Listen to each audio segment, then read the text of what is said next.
जैसे तुम लोग स्कूल जाना चाहते थे और अब यहाँ हो। मतलब जो सच्चाई से मेहनत करता है उसका सपना सच होता है और पूरा विश्वास रखना चाहिए हमारे सपनों पर। बिल्कुल। अब तुम्हारा दूसरा ज्ञान।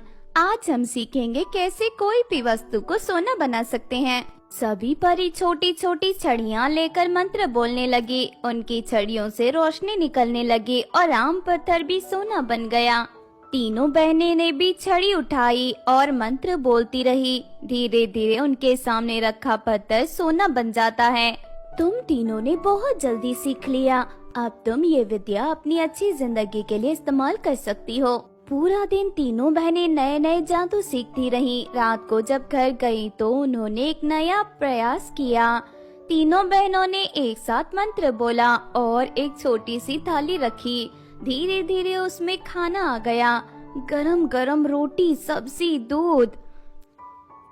अब हमें भूखा नहीं रहना पड़ेगा दीदी, और हम नए कपड़े भी बना सकते हैं हमारे इस जादू से। हमने काफी हद तक जादू सीख लिया है। तीनों बहनों ने लगातार जादू सीखा। फिर तीनों बहनें नए सुंदर कपड़े बनाए और पहनकर एक दूसरे को देखा। तीनों बहुत ही ज्यादा खुश थी। उनकी जिंदगी बदल रही थी, लेकिन उन्हें नहीं पता था कि ठेकेदार उन पे नजर रख रहा था। अब ये रोज का सिलसिला जारी था। तीनों खदान में जाकर पढ़ाई करती। अगले कुछ दिन तीनों बहनें हर रोज खदान के अंदर जाती, लेकिन काम करने के बजाय परी स्कूल में जाकर नए नए जादू सीखती। अब उन्हें किसी भी चीज की कमी नहीं थी। वो जो भी चाहती थी अपने जादू से बना लेती। सुंदर कपड़े, सोने के गहने, स्वादिष्ट भोजन। अब उनकी दुनिया बदल चुकी थी, लेकिन ठेकेदार को शक होने लगा। ये तीनों लड़कियां गहरी खदान में जाकर कुछ काम नहीं कर रही, और ये क्या, ये लड़कियां इतनी जल्दी अमीर कैसे हो रही हैं? पहले तो ये गरीब थी, अब सोने के गहने पहनती हैं। जरूर कोई तो बात है, मुझे पता न लगाना होगा।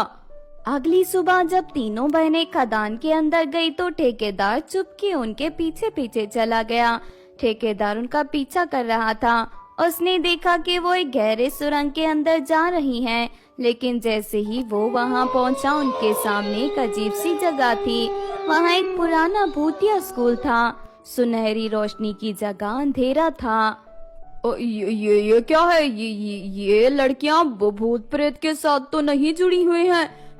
ये तो कितनी खतरनाक जगह है। उसने धीरे धीरे अंदर कदम रखा। जैसे ही वो अंदर गया एक तेज हवा चली।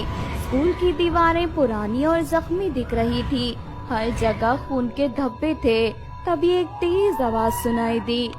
तुम यहाँ क्या कर रहे हो इंसान? ठेकेदार ने इधर उधर देखा। एक स्केलेटन जमीन पर पड़ा था, लेकिन उसका सर हिल रहा था। ये जगह सिर्फ उनके लिए है जो सच्चे दिल से सीखना चाहते हैं। लालचियों के लिए ये सिर्फ मौत है, मौत।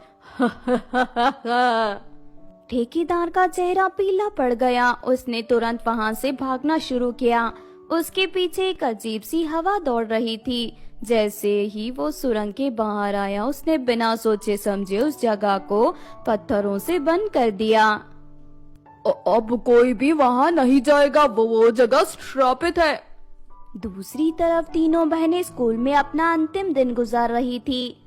आज तुम्हारा अंतिम दिन है, अब तुम यहाँ नहीं आ सकती, लेकिन जो सीखा है उसे अच्छे के लिए इस्तेमाल करना। नायरा, स्नेहा और श्रेया ने पैर छूकर परी का प्रणाम किया और परी को धन्यवाद दिया। आपका धन्यवाद परी जी, आपने हमें नया जीवन दिया। अब हम अपनी दुनिया खुद बना सकेंगे और हम गरीबों की मदद भी करेंगे। वो रास्ता जहाँ से तुम लोग आए थे, ठेकेदार ने वो रास्ता बंद कर दिया है। मैं तुम्हें अपने जादू से तुम्हारे घर पहुँचा दूंगी। परी टीचर ने जादू किया। तीनों बहनें वापस घर आ गई। उन्होंने सबसे पहले अपनी बुढ़िया आंटी के पास गई, जो उन्हें पेड़ के नीचे पढ़ाती थी। आंटी, ये सब आपकी वजह से हुआ है। आपने हमें ज्ञान दिया, इसीलिए आज हम कुछ बन पाए और स्कूल पढ़कर जाने का हमारा विश्वास बना रहा। ये लीजिए, ये हम आपके लिए लेकर आए हैं। इसे हमारी गुरु दक्षिणा समझिए। उन्होंने आंटी को इतने पैसे दिए कि वो आराम से जीवन गुजार सके। आंटी की आंखों में आंसू आ गए। तीनों बहनों ने अपने नए जीवन की शुरुआत करती हैं। अब उनके पास बड़ा घर था, खाने की कमी नहीं थी, बहुत ही ज्यादा गहने और कपड़े भी थे। अब उन्हें उनका जीवन सफल लग रहा था। हर एक सुख सुविधा थी। जो सपने उन्होंने देखे थे अब वो सारे के सारे पूरे हो गए थे। अब सबसे बड़ी बात, उन्होंने सीखा कि सच्चाई और मेहनत से हर सपना पूरा हो सकता है। फिर तीनों बहनें खुशी से रहने लगी।